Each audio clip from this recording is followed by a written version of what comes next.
Thân chào cả nhà, không nên xem chùa đâu đó. Nhớ đăng ký, like, comment để ủng hộ team nha. Gấy trát thuật, thông âm dương. Tế vong hồn.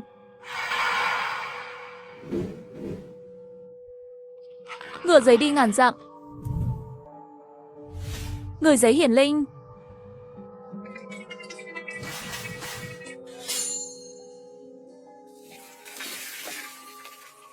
Uy trấn bát phương vạn quỷ.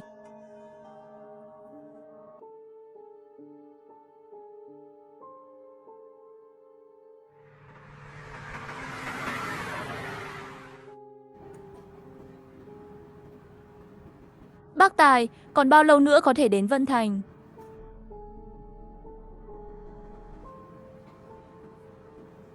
Sắp tới rồi, rẽ qua khúc qua này, đi lên cầu là tới. Một tiếng trước anh cũng nói như vậy. Lần này thật, sắp tới rồi. Ông nội. Một tuần trước, Trần Mặc đột nhiên nhận được tin ông nội bệnh nặng sắp không qua khỏi, bỏ lại mọi thứ liền nhanh chóng về quê. Cũng không kịp xin nghỉ phép, rất may vẫn được gặp ông nội lần cuối. Đứa trẻ ngốc nghếch, từ nay về sau sẽ chỉ có một mình. Ta cũng chỉ có thể giúp con thêm 3 việc nữa. Mọi thứ trong tương lai chỉ có thể dựa vào chính con.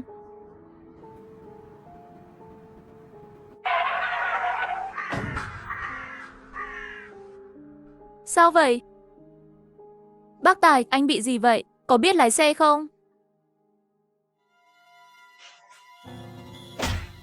Còn mẹ nó, cậu có bị điên không? Đột nhiên nhảy ra muốn chết hay sao? Xin lỗi anh. Tôi đã đợi ở đây hàng giờ. Cuối cùng cũng gặp được xe, quá phấn khích. Dù có kích động thế nào cũng không được, không muốn sống nữa hay sao? Tôi đến đây để câu cá. Đường trơn quá, cả người và xe đều rơi xuống nước. Khó khăn lắm mới ngoi lên bờ. Không có xe lại đi lạc đường. Đi bộ rất lâu quanh khu rừng này. Thật sự kiệt sức rồi. Lâu như vậy mới gặp phải chiếc xe này của các anh. Bác Tài à, làm ơn, có tôi đi ké một đoạn đường. Mấy người câu cá các cậu cũng gan to thật đấy. Một người dám chạy đến nơi hẻo lánh này. Chỉ là nghe nói ở đây ít người, không ai cướp vị trí nên cố ý đến đây. Ai biết xui xẻo như vậy. Cậu lên xe cũng được thôi. Đi nửa đường cũng phải tính giá một chuyến. Chỉ cần đưa tôi về thành phố, bao nhiêu cũng được. Lên đi. Chuyến xe đêm khá là đông đúc. Mọi người ngồi chen chúc một chút. Sắp tới rồi, nhưng xe đã đầy. Không ai muốn ở cạnh một người. Toàn thân ướt sũng, tất cả đấy không muốn nhường ghế. Cậu cầm cái ngày ngồi tạm đi.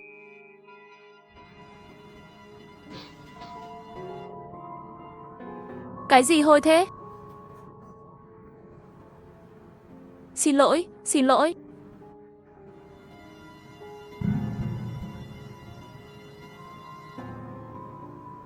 Tại sao lại có thêm một người ngồi cạnh người câu cá vậy? Chẳng lẽ mình hoa mắt rồi?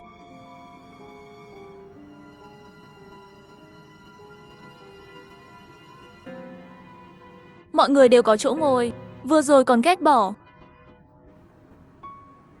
Ai lại ngồi với một gã câu cá hôi thối?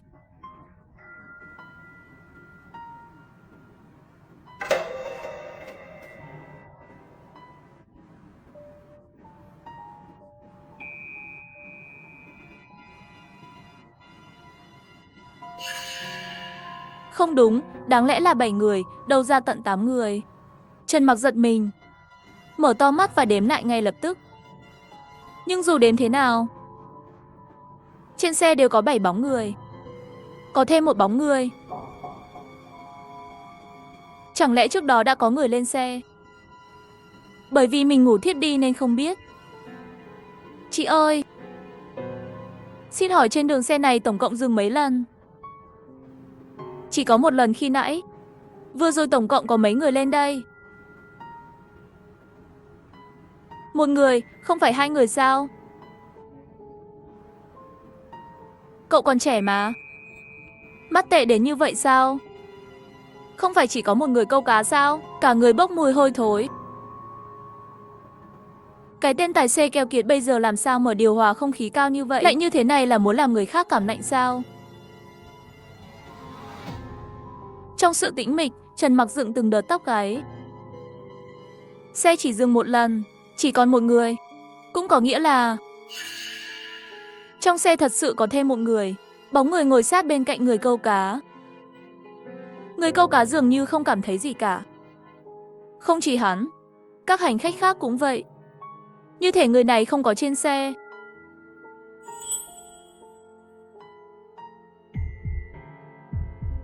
Mặc dù không nhìn thấy, nhưng Trần Mặc có thể cảm nhận được. Một luồng ý nghĩa lạnh lùng quét qua bên cạnh. Bình tĩnh, Trần Mặc, mày phải bình tĩnh. Vâng. Đi rồi sao?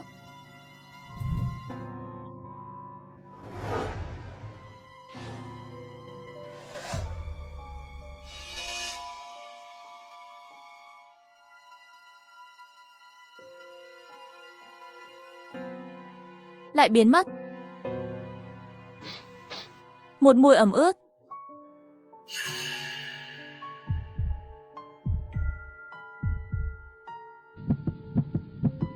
Mồ hôi lạnh từ trán đổ xuống. Trần Mặc cẩn thận cho tay vào ba lô.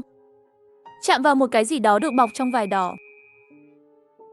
Tiểu Mặc, cái này là cho con. Cái này là cái gì vậy ông? Trông nó thần bí vậy. Đến lúc đó con sẽ biết. Dù có chuyện gì xảy ra, nhất định phải mang theo. Trần Mặc căng thẳng cực độ. Cái khí ẩm ướt càng ngày càng nặng. Dường như có thứ gì đó đang đến gần. Giấy trắc thuật, thông âm dương. Tế vong hồ.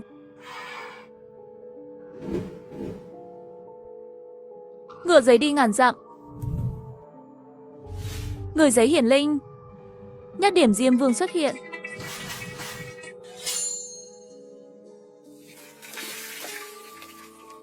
Uy trần tám phương vạn quỷ khiếp sợ.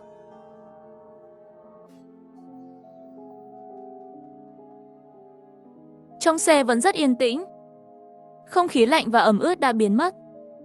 Hành khách buồn ngủ. Tài xế cầm vô lăng nhìn thẳng về phía trước. Chiếc xe tải chạy êm trên đường cao tốc tối tăm. Tất cả những gì vừa rồi dường như chỉ là cơn ác mộng thầm lặng. Nhưng cậu ấy biết rõ đó không phải là mơ. Vải đỏ bọc đồ của ông nội trở nên ướt sũng, như vừa mới vớt lên khỏi mặt nước.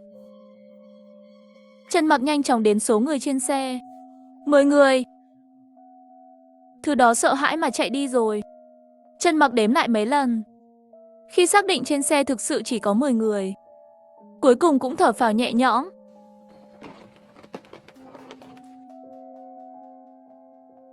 Đây là loại kéo mà ông nội thường dùng khi còn sống. Nghe nói là truyền lại từ tổ tiên. Nếu không phải ông nội trước khi chết dặn dò, nhất định phải mang theo kéo bên người, mình sẽ không biết điều khủng khiếp gì sẽ xảy ra. Lúc này xe cuối cùng đi ra khúc qua được bao bọc bởi rừng rậm. Tầm nhìn đột nhiên mở ra, một cây cầu bắc qua dòng sông rộng xuất hiện trước đường. Qua cây cầu này sẽ rất gần thành phố. Trần Mặc vừa nhẹ nhõm được một bỗng nhiên lại căng thẳng lên. Không biết khi nào, bên cạnh tài xế có thêm một bóng người.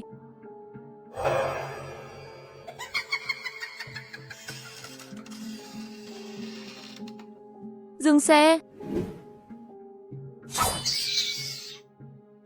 Dừng xe lại.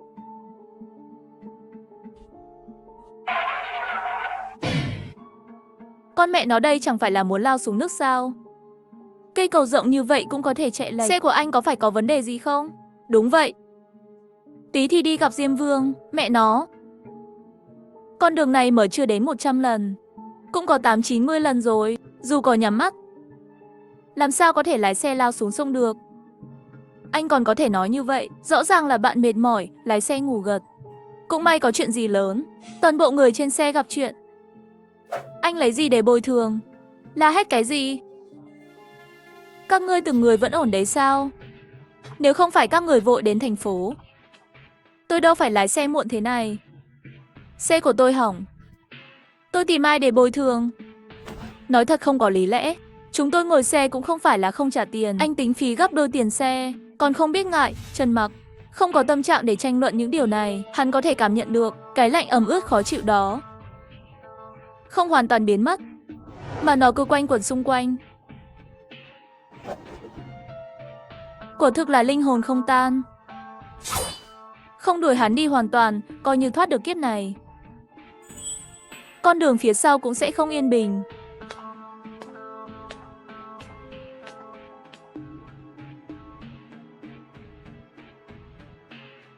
Trốn đi đâu rồi? Câu cá. Liệu nó sẽ xuất hiện đằng sau người câu cá khi anh ta lên xe không?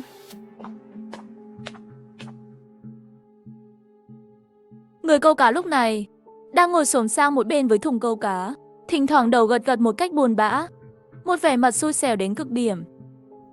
Anh ta rất quý cái thùng cá đó, ngay cả đoàn xe sắp lao vào chỗ chết cũng không quên ôm chặt nó trong tay. Anh trai, trong thùng này có thứ gì không? Bên trong là cá tôi câu được. Bạn có thể cho tôi xem không? Cậu cũng thích câu cá sao? Tôi sẽ nói với cậu, đây là một con cá chép lớn màu đỏ, rất hiếm. Chỉ vì cái này thôi, cá tôi mới không cẩn thận rơi xuống nước. Bị dày vào như vậy phỏng chừng không sống được nữa. Nắp mở ra, một luồng khí lạnh tanh hôi xông vào mặt.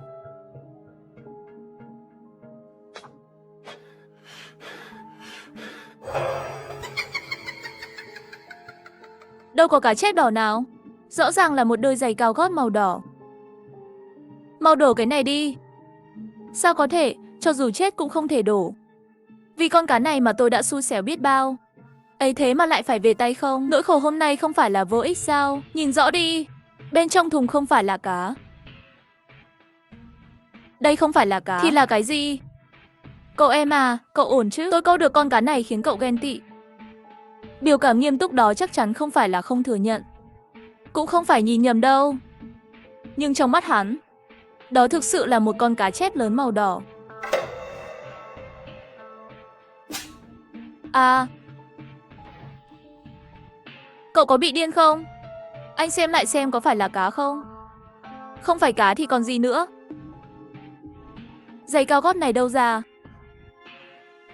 Cá đâu? Con cá lớn của tôi đâu? Nhìn rõ rồi còn không nhanh vứt đi. Nhưng mà lúc tôi câu cá rõ ràng là một con cá. Cái này không sạch sẽ. Chiếc xe suýt lao khỏi cầu là do nó. Anh không vứt đi lại còn muốn mang về nhà sao? Đừng, tôi ném câu cá đi. Luôn bị Trần Mặc nói đến khiếp sợ. Nơi nào còn dám giữ lại. Như một khẩu đại pháp rơi xuống phía dưới. Mọi chuyện sẽ ổn chứ? Chắc vậy. Cái lạnh khó chịu cuối cùng đã biến mất. Trần Mặc cuối cùng cũng có thể nhẹ nhõm. Được rồi, cầm miệng hết đi. Các người cãi nhau đến cãi nhau có ích gì? Tôi đi xem xe còn chạy được không? Nếu không được, các cậu cứ ở đây qua đêm đi. Đêm tối, không ai dám qua đêm ở một nơi như thế này. Các hành khách không còn tâm trạng cãi nhau nữa, lo lắng nhìn tài xế kiểm tra động tác của xe tải. May mà chỉ là cán trước của xe bị hỏng thôi, vẫn có thể tiếp tục lái. Vào xe đi, anh phải đảm bảo đường phía sau cẩn thận. Xe của tôi suýt hỏng rồi. Tiền trả lại cho mấy người một nửa. Thôi nào, đến thành phố, tôi còn phải tìm chỗ sửa xe. Chuyến đi này của các người làm hại chết tôi rồi. Các hành khách sau khi thỏa hiệp thì tiếp tục lên xe. Hôm nay là nhờ cậu đấy. Để lại thông tin liên lạc, hôm khác mời cậu ăn cơm. Hôm nay là nhờ cậu đấy. Cảm ơn, tôi sẽ không nhận tiền của cậu. Sau này ngồi xe thì cứ gọi điện thoại cho tôi biết, tôi đi đây.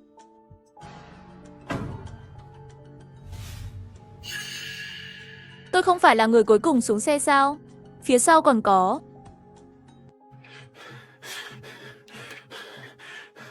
Trần Mặc, tỉnh dậy đi.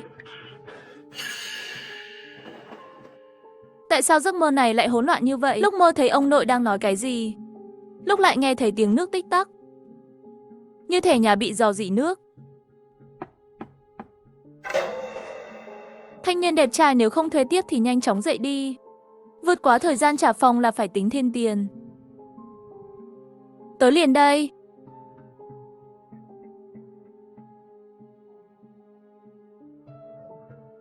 Trần Mặc đứng ngây người, có một dấu chân ướt sũng trên giường anh ta. Dấu chân chồng lên nhau quanh giường, như thể đêm qua khi hắn ngủ. Có một người, toàn thân ướt sũng đi đi lại lại quanh giường anh ta. Dấu chân lạ lắm, phía trước là nhọn, vị trí gót chân là một điểm.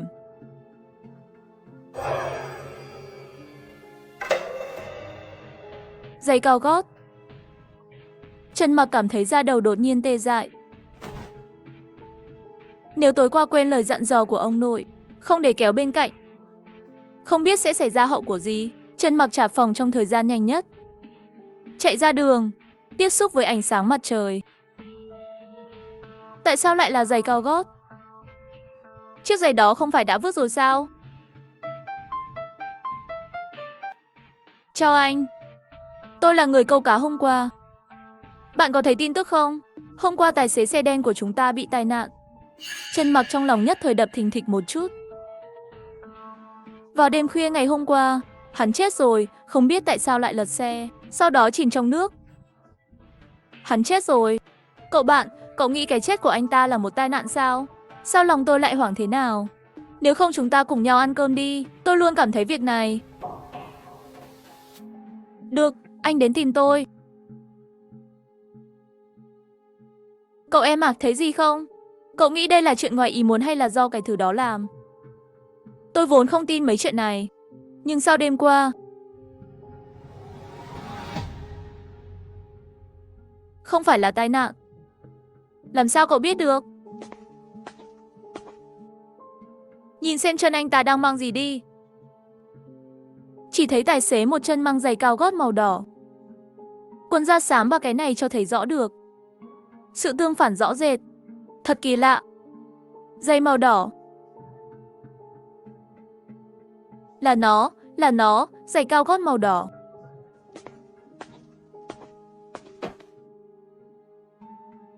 Nhưng cái giày đó là do tôi tự tay ném, bị nước cuốn trôi. Hai chúng ta đều tận mắt thấy. Tôi yên rằng tất cả chúng ta đều bỏ qua một điểm. Giày đều theo cặp. Ném một cái và còn một cái khác. Xong rồi. Tội của tôi lớn lắm. Đôi giày đó là tôi mang lên xe. Nói cách khác người tài xế là do tôi giết chết. Cậu có nghĩ rằng thứ đó sẽ đến tìm chúng ta không? Nó có tìm anh thì tôi không biết. Dù sao cũng đã tìm được tôi rồi. Khi nào? Cũng là đêm qua. Thứ đó không làm gì cậu sao? Tại sao lại không? Bên giường tôi đầy dấu giày cao gót. Có lẽ tôi may mắn. Thứ đó không kịp ra tay thì trời đã sáng rồi. Trần Mặc không nói ra chuyện cây kéo gia truyền. Hơn nữa ông nội có dặn dò, trước khi hoàn thành 3 việc thì không được tiết lộ về nó. Trời, số cậu cũng may mắn thiệt. Sau lượt cậu, có phải đến lượt tôi không? Chưa chắc. Âm hồn nó sẽ án cho đến khi người đó phải chết trước khi tôi chết. Chắc là không đi tìm người tiếp theo đâu. Thật sao? Nhưng tôi cũng không muốn chuyện gì xảy ra với cậu. Cậu em, hay là chúng ta cùng nhau tìm một ngôi đền ở đó vài ngày. Mấy ngày sau nữa thì sao? Mấy ngày sau thì xem tình hình rồi quyết định. Chúng ta tìm một vị pháp sư cao tăng trong chùa hay gì đó, làm lễ. Chứ ta có lẽ là được rồi. Đi đi, tôi không thể đi. Tại sao? Cậu không sợ chết? Sợ chứ. Vậy thì đi trốn với tôi đi. Trốn không giải quyết được vấn đề.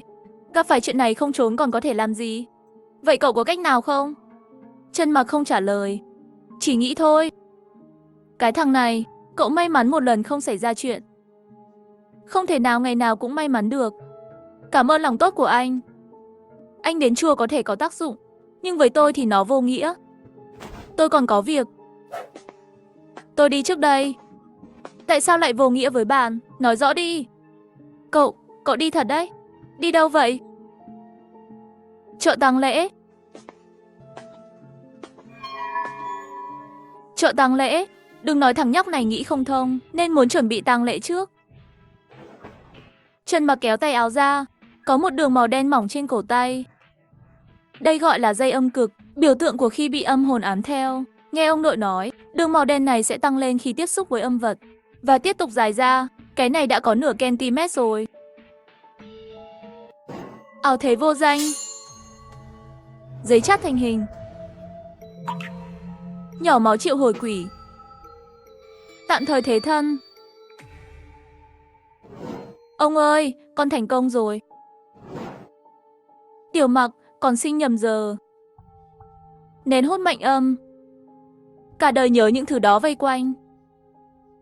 Khi ta còn ở đây còn có thể giúp con chặn lại.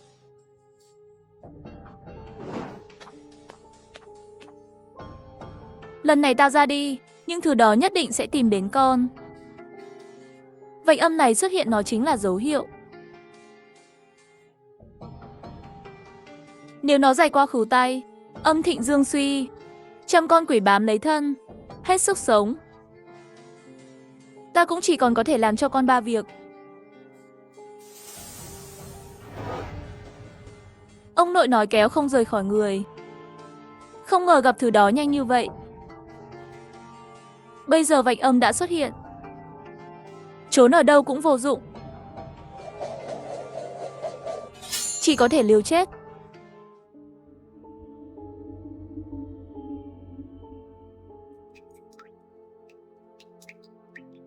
Tới rồi.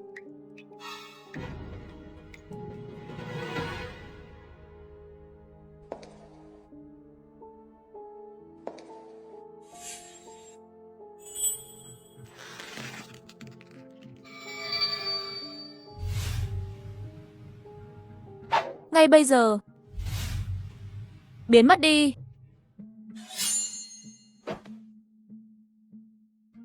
Thành công chưa?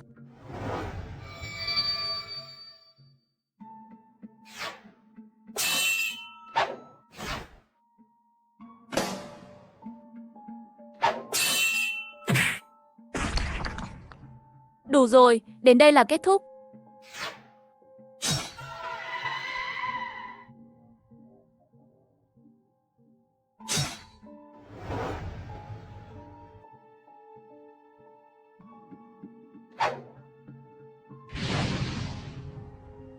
Lần này hẳn là giải quyết xong rồi.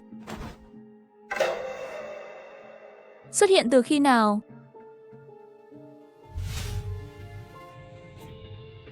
Hình như là một con mèo đen. Nhưng con mèo đó làm gì ngoài cửa sổ? Nhưng dù sao cũng không phải là âm hồn là được. Hello, cậu em có sao không? Tôi ổn. Thứ đó tối nay không đến tìm cậu. Có lẽ là vận may của tôi khá lớn. Chiếc giày rơi lửa và cháy thành tro. Từ nay mọi người không cần phải sợ hãi nữa. Thật hay giả đấy, còn có may mắn như vậy. Nếu anh không yên tâm, ở lại chùa thêm vài ngày nữa đi. Nghe lời cậu em tôi, tốt hơn là tôi ở lại thêm vài ngày nữa xem sao. Sao ngón áp út đột nhiên hơi đau? Suýt nữa thì coi đèn đỏ là đèn xanh.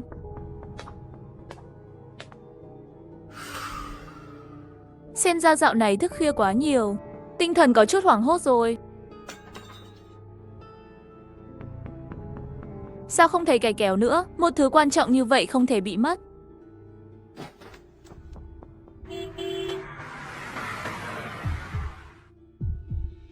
Nếu vừa rồi không cúi xuống, bị người phía sau đẩy mạnh một cái, chắc chắn sẽ bị tai nạn.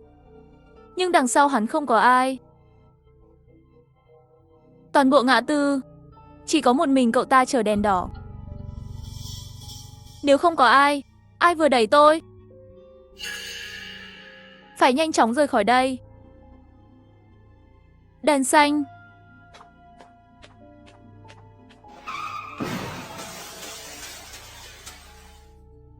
Lại xảy ra tai nạn.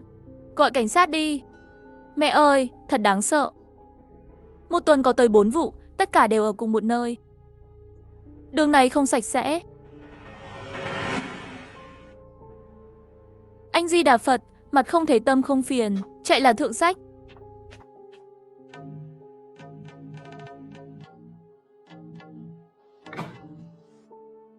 À, Trần Mặc, cuối cùng cậu đã trở lại. Hôm qua gọi cậu bao nhiêu lần? Sao cậu không trả lời? Tôi đi ngủ trước. Tôi sẽ giải thích sau.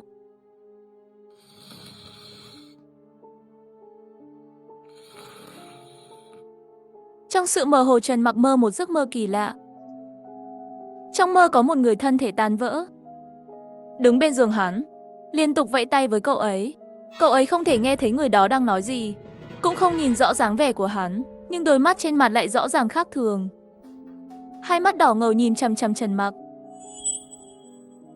Có một nỗi kinh hoàng không thể tả nổi, cánh tay lắc mạnh và đều, dường như đang chào hỏi Trần Mặc lên xe đi. Tỉnh táo nhưng không cử động được, chắc là bị bóng đè rồi. Ngay khi đó, nếu như đứa con của bạn chỉ kéo vào mặt bạn, là một người bố thì bạn sẽ làm gì? Bình tĩnh bạn ơi. Tôi chỉ muốn gọi cậu dậy thôi. Không đến mức phải dùng dao dùng súng như này chứ.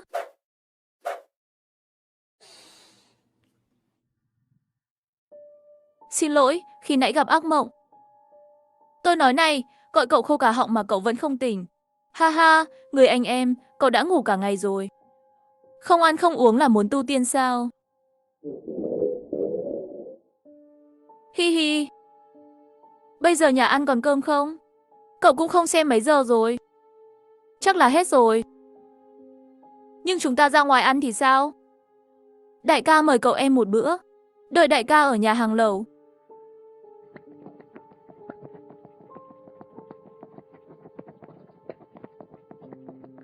Tình hình của ông nội cậu sao rồi? Ông ấy đã qua đời, tang lễ cũng đã xong rồi. Người anh em bớt đau thương. Không sao đâu, sinh lão bệnh tử là quy luật bất thành văn. Không sao thì tốt. Ăn thịt đi. Không có gì mà một bữa lẩu không giải quyết được. Tôi chưa từng nói là sẽ khách khí đâu đấy. Mấy khi được người keo kiệt như cậu mời, sao có thể bỏ lỡ được. Cút, cút, cút. Anh mày đây luôn lo lắng cho cậu. Mấy ngày nay cậu một tin nhắn cũng không trả lời. Tôi tưởng anh bị cô gái bím tóc đem đi rồi. Ha ha, cô gái bím tóc nào coi trọng tôi. Muốn tìm cũng là tìm một công tử đào hoa như cậu. Như tôi thứ chó cũng chẳng thèm. Cậu bớt khoác lác. Cậu được bao nhiêu cô gái trong trường mến mộ. Không nghe, con rùa đọc kinh. Thằng nhóc cậu đúng không chuyên nghiệp gì cả. Biết thế nào thì nghĩ thế đó. Độc thân là đáng. Độc thân không phải là tốt sao? Rất tự do. Cậu cũng chỉ có thể nói mấy lời này thôi. Nhưng cũng đủ dữ dội. Người ta nói rằng cô gái bím tóc vào tháng 5 hàng năm đều phải mang đi một người. Sắp đến tháng 5 rồi. Trường chúng ta sẽ không có người nhảy lầu nữa đâu nhỉ. Cậu không làm điều gì cắn rứt lương tâm thì sợ cái gì nữa. Cô gái bím tóc chỉ tìm đàn ông và phụ nữ cặn bã thích chơi đùa tình cảm. Có lẽ cậu đã làm gì mà có lỗi với bạn gái cậu. Tôi là loại người như vậy sao? Người đàn ông trung tình trên thế giới này, tôi là Lâm Chí Hạo thứ hai, ai dám làm đệ nhất. Cậu đúng thật là một câu chuyện mà bịa đặt. Cười trừ thôi là được. Sao nghiêm túc thế? Nhưng chưa chắc là bịa đặt. Nghe nói mấy năm trước, có một cô gái ở trường thích tết tóc dài, bị bạn trai và bạn thân phản bội. Nhất thời nghĩ không thông chạy ra đường. Bím tóc bị kẹt trong bánh xe, bị xe kéo về phía trước một khoảng cách. Toàn bộ khuôn mặt bị mài thành máu thịt. Chết rất thảm hại. Kể từ đó, đêm khuya trong một tòa nhà ở trường sẽ luôn xuất hiện một bóng lưng cô gái bím tóc dài. Nếu có người lên bắt chuyện, sẽ thấy vô cùng một cảnh kinh dị. Cô gái quay lại, mặt cũng là bím tóc dài. Và tòa nhà đó, kể từ năm đó, tháng 5 hàng năm đều có người nhảy lầu. Mọi người đều nói, những người đó bị cô gái bím tóc đẩy xuống. Ha ha ha. Không phải giả, chẳng lẽ là thật? Cậu sẽ không coi nó là thật đấy chứ? Không phải vấn đề tin hay không. Đó là cái gì vậy? Có một số chuyện không nên biết sẽ tốt hơn. Cái thằng này cậu nên để lại cho tôi một chút chứ.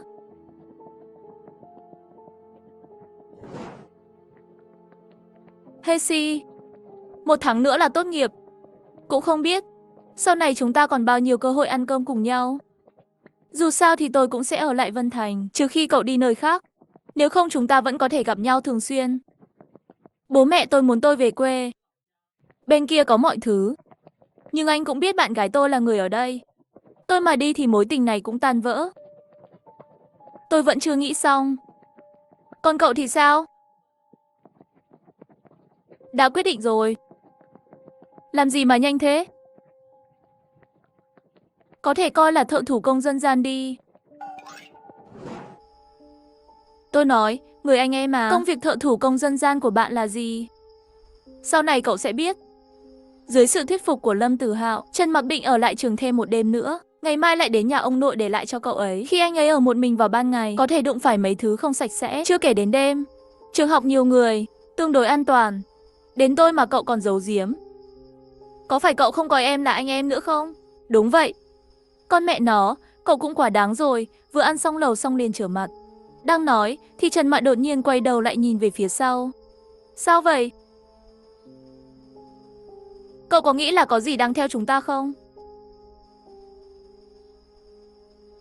Có thấy cái gì đâu. Dưới ánh đèn đường, ngoài bọn họ ra thỉnh thoảng có những học sinh khác đi ngang qua, mọi thứ đều bình thường. Có lẽ tôi nhìn nhầm rồi. Này, cậu chạy nhanh vậy làm gì? Chờ tôi với.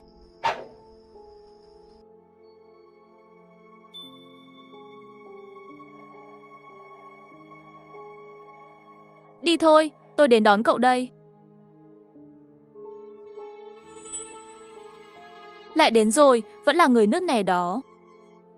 Đứng bên giường của Trần Mặc, bàn tay đẫm máu đó, tiếp tục đưa tay về phía cậu ấy. Nhưng với kinh nghiệm lần trước, Trần Mặc lần này rất nhanh đã tỉnh lại. Cậu ấy giơ cổ tay lên nhìn.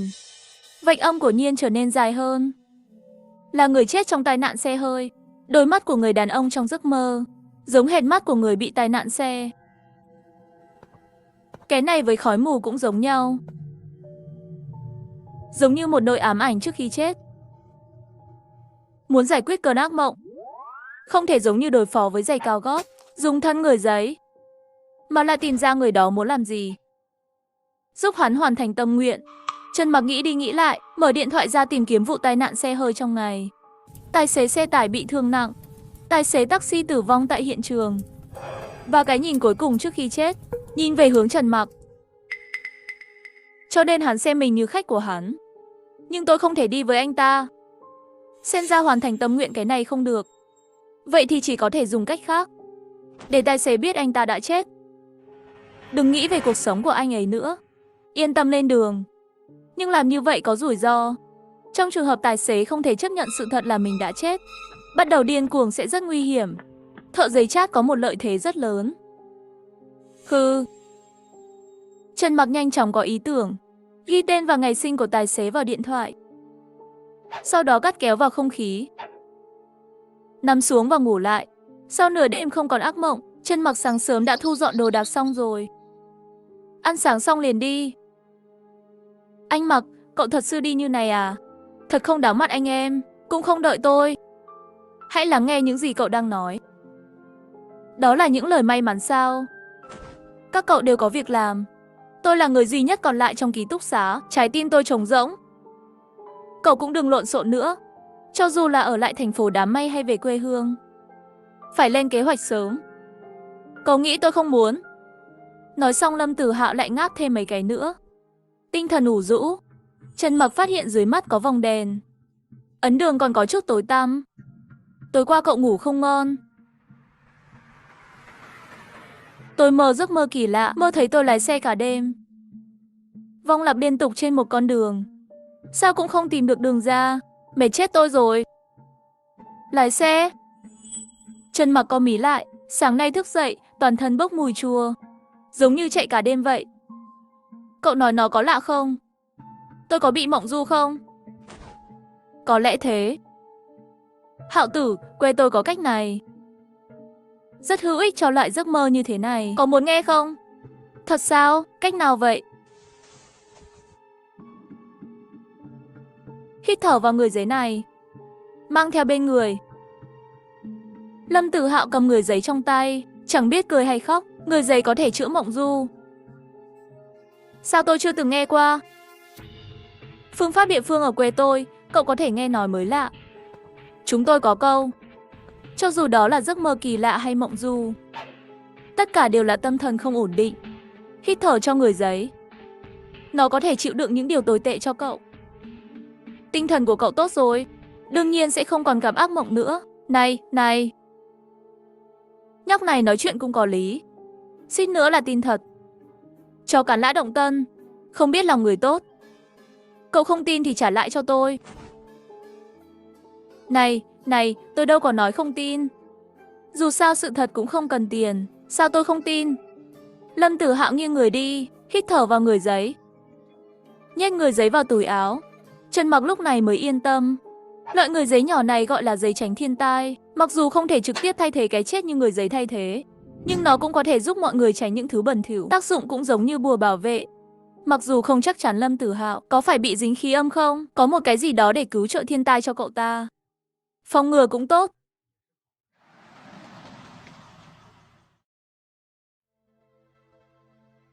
Hạo tử, mấy năm đại học có người bạn như cậu tôi rất vui.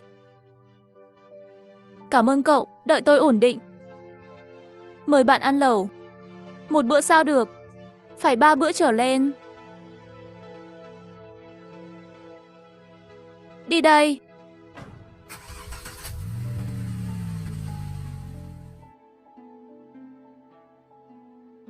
Một ngôi nhà cổ 2 tầng ở khu phố cổ. Bị kẹt trong một tòa nhà cũ kỹ. Không đáng kể, ngôi nhà cũ này, đó là ngôi nhà mà ông nội Trần Mặc để lại cho cậu ấy. 5 giờ chiều, Trần Mặc lại đến hiện trường tai nạn. Hiện trường vụ tai nạn đã được dọn sạch, nhưng vết máu trên mặt đất vẫn còn đó, khiến người thấy phải sợ hãi. Im lặng lấy ra người giấy buộc xong, dùng ngón tay dính một chút máu trên mặt đất, điểm mắt cho người giấy. Truyền thuyết kể rằng linh hồn của những người chết sẽ bị mắc kẹt ở nơi chết. Cần dẫn hồn đồng tử mới có thể tìm được đường đến địa ngục. Đứa trẻ ẩn hồn này thực ra là người giấy. Lý Đại Hữu, anh đã chết rồi. Yên tâm lên đường đi.